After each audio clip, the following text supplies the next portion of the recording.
Okay, thank you. So now let's proceed to our next discussion.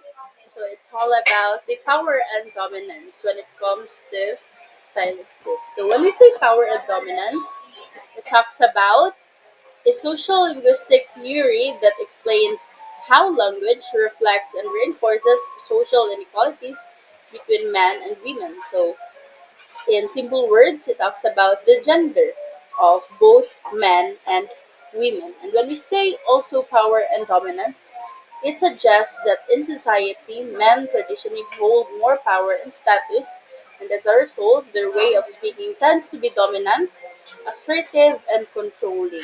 While for women and men, their speech is often subordinate, cooperative, and supportive. So in this given information is it is really evident that men has more holds more power than women. So in power and dominance, it talks about how men is superior to women. So when we see women in this social linguistic theory, it talks about how women can be just a supporting or parang they will also or they will have this support system when it comes to men, that is the power and dominance. So I will be giving some of examples so that we will understand more what is power and dominance.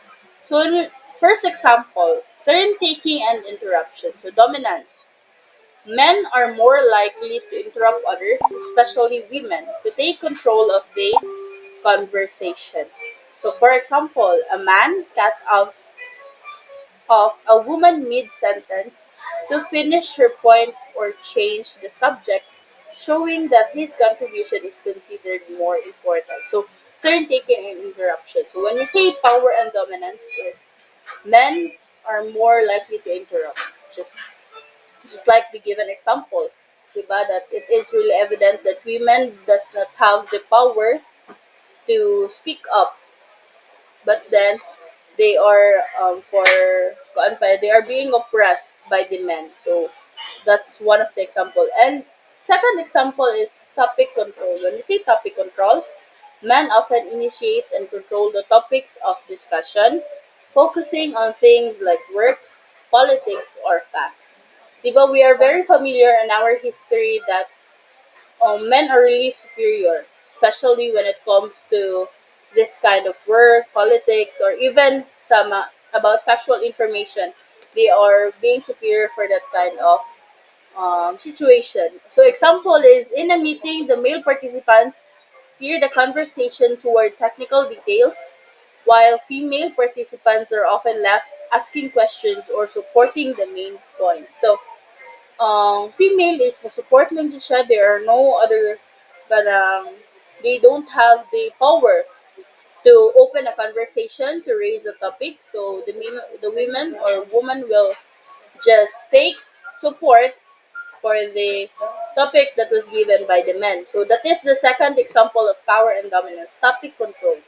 And third, when we say uh, okay, so let's proceed to the next one. The third one is the speech style. So men's speech, they are direct, competitive, uses commands, and aims to achieve status. Di ba we are very kanang very common sa ato that there are some CEOs who are men. So they uses their kanang gender as a man to command. For example, do this now, or I think the solution is, so that is a common example of a man being a kind of superior to others, or especially to women. Next is the women's speech, so indirect, cooperative, uses hedges like sort of, maybe, or mga tag questions like right, and polite forms to avoid sounding aggressive. So women are very kanang feminine when it comes to kanang our speech or the way we talk. Diba? We are not that very aggressive. We are very feminine when it comes to our speech or if you do have someone to talk to. So that is the third example, the speech style. Next is the minimization and dismissiveness. Dominance, so language used to belittle or make women's concern seem unimportant. So again, take note that they use the language of women as unimportant in this power and dominance. Example, calling an adult woman girl or sweetie in a professional setting, which lowers her status.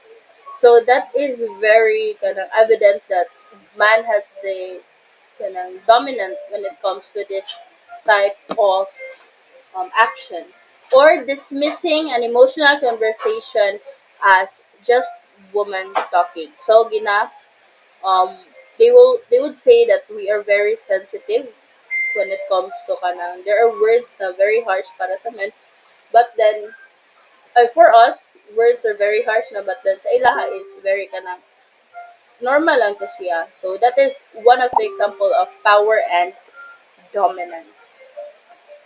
So when we say power, again, when we say power, it determines who gets to speak and who gets listened to.